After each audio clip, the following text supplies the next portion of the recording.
Saudari-saudara yang terkasih, selamat pagi. Berjumpa lagi dengan saya Vidi PR dalam renungan harian. Hari ini hari Rabu tanggal 16 Desember 2020. Saya menawarkan permenungan pagi hari ini berdasarkan Injil di misa harian hari Rabu, yaitu diambil dari Injil Lukas bab 7 ayat 19 sampai dengan ayat 23. Intinya begini, dalam bacaan Injil, Yohanes mengutus dua muridnya untuk menjumpai Yesus dan bertanya. Kurang lebih pertanyaannya begini, Yohanes Pembaptis menyuruh kami untuk datang kepadamu dan bertanya, engkaukah yang akan datang itu? Atau haruskah kami menantikan yang lain? Padahal konteksnya pada waktu itu, dua murid itu sedang menyaksikan sendiri, melihat sendiri bagaimana Yesus sedang melakukan karya-karya kebaikan. Apa itu? Ia menyembuhkan banyak orang sakit, wabah, orang yang kerasukan roh-roh jahat. Bahkan ia mengaruniakan penglihatan kepada orang yang buta dan sebagainya. Lalu ketika mendapat pertanyaan dari dua murid Yohanes, Yesus mengatakan begini, pergi dan ceritakanlah kepada Yohanes tentang apa yang kamu lihat sendiri. Orang buta melihat, orang lumpuh berjalan, orang sakit kusta ditahirkan, orang tuli dapat mendengar, orang mati dibangkitkan, dan sebagainya. Apa intinya dari bacaan Injil yang boleh kita dengarkan? Kita tidak meragukan bahwa Yohanes Pembaptis itu menyaksikan atau meragukan Yesus.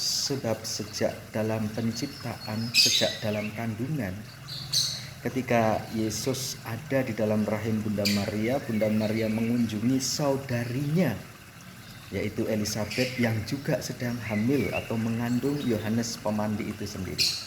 Mereka sebenarnya masih ada hubungan keluarga, ya, hubungan saudara.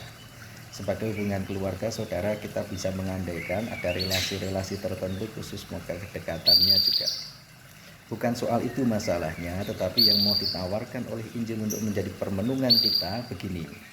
Biasanya orang kalau hanya diceritai dari orang lain, tidak menyaksikan langsung, tidak mengalami langsung, itu ada rasa yang berbeda, suasana yang berbeda. Kita mendengar cerita orang, cerita katanya dari orang lain. Tapi kalau kita menyaksikan sendiri, mengalami sendiri, melihat sendiri, itu beda. Dan ini yang ditekankan dalam bacaan Injil.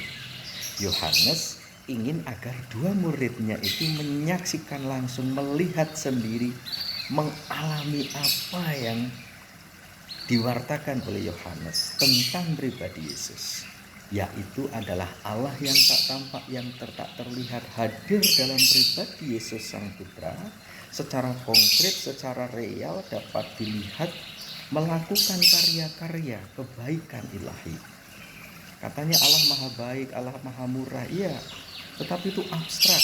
Bagaimana yang disebut Maha Baik, Maha Murah itu diperlihatkan dalam karya-karya konkret yang dibuat Yesus.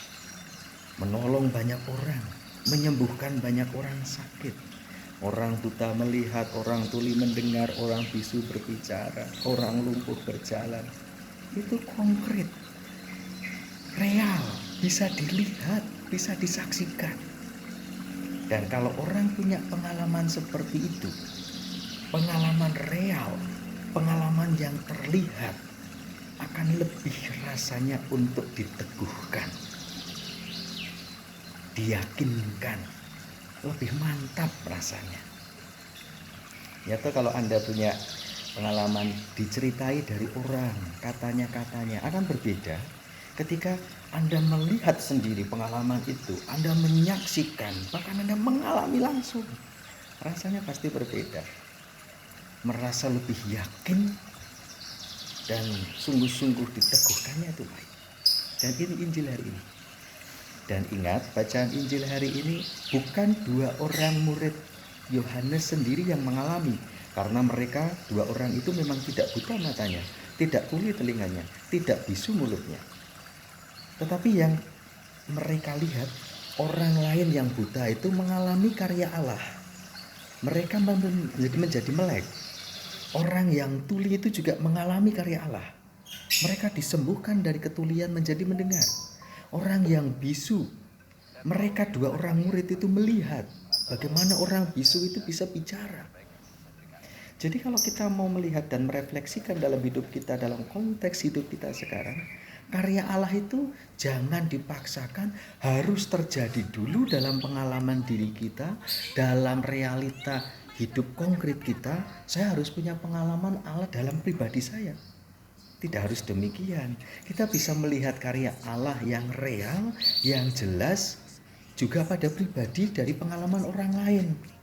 Misalkan kita mendengar atau mata kita melihat orang ditolong, orang merasa diselamatkan, orang bersaksi di karya-karya baik begini, kita mendengar langsung, mata kita menyaksikan langsung.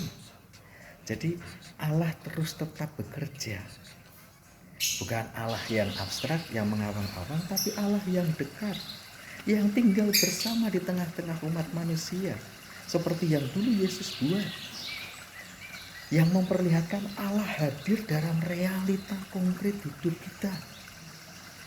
Maka permenungan Injil hari ini mengajak kita, mari kita membuka mata kita, membuka kesadaran kita, bagaimana Allah masih terus berkarya di dalam situasi yang cukup berat ini. Berat karena dalam masa pandemik ini kita lihat berapa yang terselamatkan, berapa yang disembuhkan, berapa yang tertolong. Ada banyak ujaran kebencian dan sebagainya, berapa yang tersadarkan, berapa yang kemudian bertobat. Itu karya baik Allah.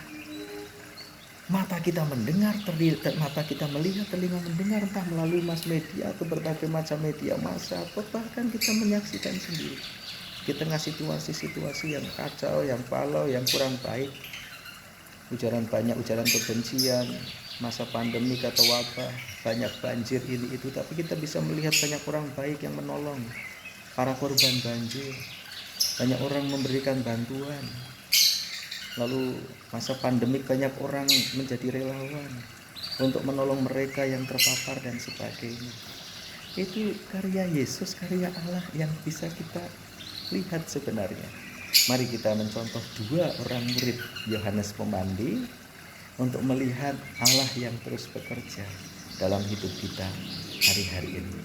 Tuhan memberkati Anda dan saya hari ini. Berkah dalam hidup.